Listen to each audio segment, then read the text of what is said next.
Welcome back to the program. Of course, you know you're tuned in to 93.5 English Harbour Radio.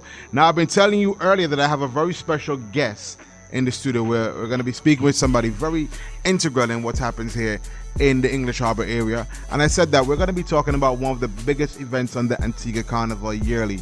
And I hope you could put the pieces together to make the whole puzzle. Who I'm going to be talking to? Well, I'm here with the lovely Alison Sly-Adams. And I like the fact that she has Sly as a middle name because I'm a Sly, so I'm a Sylvester. So Sly, same way. Good morning, Alison. Good morning, family. How are you doing? I'm good. Hope everything is well. Very good, thank you. Good weekend, although it's Tuesday today. Yes, All right, relaxing. All right. Now, of course, you know we're going to be talking about Sailing Week today. And before we get into the nitty-gritty, just want to get a little background on you. How long have you been involved in Sailing Week? Actually, I need to check the exact date, but it's over 5 years. It might be nearer 6, I think. How did you get involved? I was, at the time, the other company that I own is with my husband, Colin, AntiguaNice.com. Mm-hmm. And we were starting to get into updating websites. And Right. Neil Forrester from the AHTA, who owns Sailing Week, or the AHTA did, he asked me if I'd look at updating the website. In fact, we'd had a couple of people ask us before and we'd said no, we didn't have time. He then slowly kind of pulled me in, got me to update the website. Then I actually got invited to be on the board of the Hotel Association, so I got much more involved generally in tourism. And slowly, it was just a slow immersion over probably 2 to 3 years, basically. I can imagine. Now, this Sailing Week is the 50th. It is indeed. From your involvement, how has it changed in the past years to now? Ooh, gosh, that's a question. How's it changed? I guess when I got involved, the first year was when Sailing Week was not just on the way into being in trouble, it was seriously in trouble. The boat numbers had, I think, dropped to 110, and that year was actually the year of the volcano in Helsinki, was it? Which meant that there were about 15 crews that actually couldn't get here. So even though there were more boats registered, obviously then there were about 15 that couldn't enter. And that obviously caused massive concern, although at the time I wasn't so involved obviously in the strategic decisions, or I wasn't involved at all in the strategic decisions. I was just doing the local marketing. I set up the Facebook page and I was just concerned with making sure people knew where the party was. But that year really started to kick off concern within the Hotel Association, within the management, about what was happening with the event. Obviously, with dropping numbers, the funding had become very difficult. There were concerns over the financial viability of the event generally. And from the Hotel Association point of view, that also was a big risk for them because they were carrying it. They were carrying the risk. Okay. So that carried on. I mean, basically what happened, we got more involved, I got more involved. There were some new people came into the team at the time, one of which by 2011 was Kathy Lammers on the race side. But really just before she got involved, I remember a very fateful meeting at the yacht club. All of the local sailors were pulled in by the then chairman, Ian Fraser, because we were discussing the fact that Sailing Week was obviously seriously basically there were serious issues and we needed to relook at it. And I think the major thing that had changed over really that preceding 10 years, which had kind of not, I don't think, been taken account of, was that there were less bareboat sailors and there were more racing sailors coming every year. And what that meant was all of the parties outside of English Harbour were becoming more and more and more of a logistical challenge for the boats that needed to get their crews back to English Harbour every night to sleep, because that's where their accommodation was, and then back out to the party venue the next day to start racing. So probably the biggest thing was the change where first I think it was 2011 when Jolly Harbour stopped, and 2012 when Dickinson Bay stopped, something like that. And the whole focus of the event became English Harbour. In fact, it was 2011, when the yacht club became the base. It used to be Nelson's Dockyard. We used to have this trailer that was dragged around the island, in fact, the committee desk, but it also was in the dockyard, set up for a couple of weeks each year. That was really the heart of registration and all of the race management and decisions that happened. So in 2011, we moved to the yacht club. And as they expanded their base, because they opened the event centre, they extended the deck upstairs, we've kind of grown with it, really. And we centralised everything back in to English Harbour as far as the racing goes. So that's probably the biggest difference.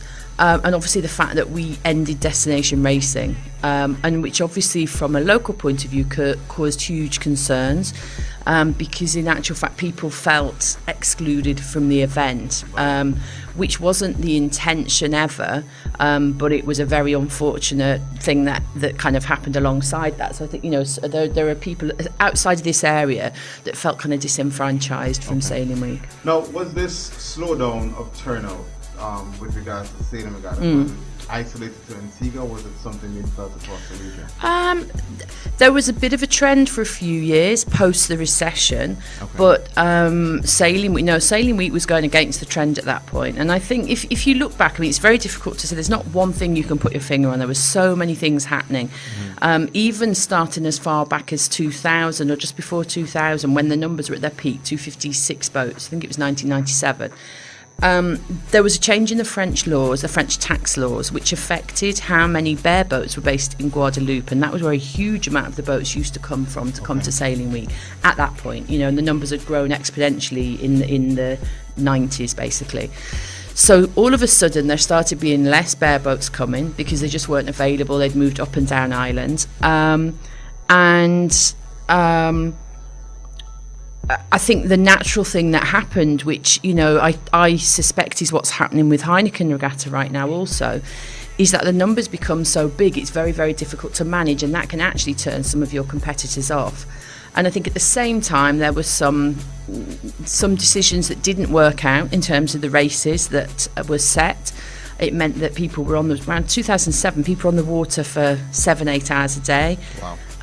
It was too long. They were so tired they didn't actually manage to get to the party, which of course for all of us here is such a major thing for Sailing Week. And it just began that question, I think, over, well, shall I go to Sailing Week or shall I give another event a chance? And at that point, and this is probably what really was one of the catalysts, there was then a new event, Les Voiles de St. Bart's, that started.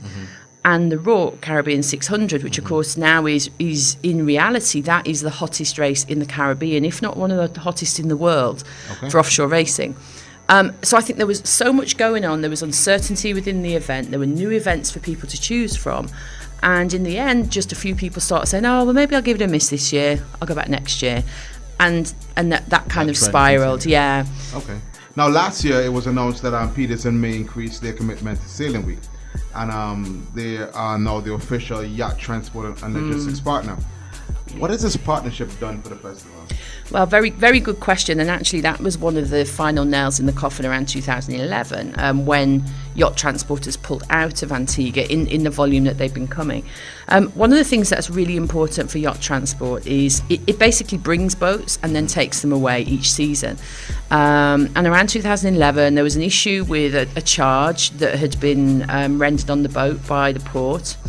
A disagreement on whether that should be paid. There'd been a cabinet decision, and the boat and the shipping company disagreed with the charge. And the result was that the shipping company pulled out of Antigua, and they actually set up base in St. Thomas, and that's been a growing threat to the industry, the base in St. Thomas, for the last 5 years. They've got a guy over there who is an ex-professional, well, he's still a professional sailor. He's got a huge base there where you can ship in the ships, take the boats off into the water, take the containers onto the dock, and basically the boats can base themselves out of St. Thomas for the whole season. They go into dry docks, they get pulled out of the water when they've raced, they go back in the water when they're going to a race, they come back, they go out of the water. Perfect facility. However, we know, lots of boats want to come to Antigua.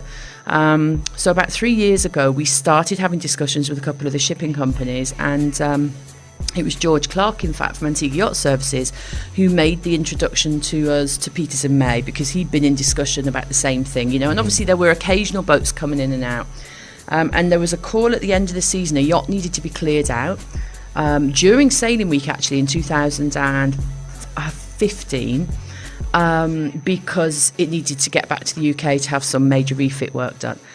And they did a last-minute call at that point on boats generally to say, look, we've got a yacht transporter coming in, does anyone need to go out? And 15 boats immediately put their hand up and said, yeah, we need to leave. And at that point, Peters and May were reminded, I guess, as much as anything, that there was a definite demand out of Antigua for this kind of transport at the end of the season. Now, from our point of view at the time, we were horrified. It was like, oh my goodness, you're taking boats away in Sailing Week. But I mean, they weren't racing, they weren't entered into Sailing Week. But the point being that for those interim 4 years, we had not had that transport at the end of the season. Right. So if you're a boat that wants to actually not make the crossing yourself, but you want to be put onto a yacht transporter, your option was to go to St Thomas, or I think over to Martinique. Oh. Not Antigua, which meant you might not have time to race in Antigua Sailing Week. So it's yet another issue for why a boat might not be able to enter. So to answer your question, by bringing Peters and May back in as a sponsor and them confirming their routes back into Antigua at the beginning and the end of the season, it means more yachts have got an option to come here, be here, whether they're racing Sailing Week or not, but be in Antigua and leave at the end of the season in the time that they want to, so they can get back to where they need to be going. All right, we're going to take a very short commercial break. We're here speaking with Alison Adams. We're talking about Antigua Sailing Week. We'll be right back after this.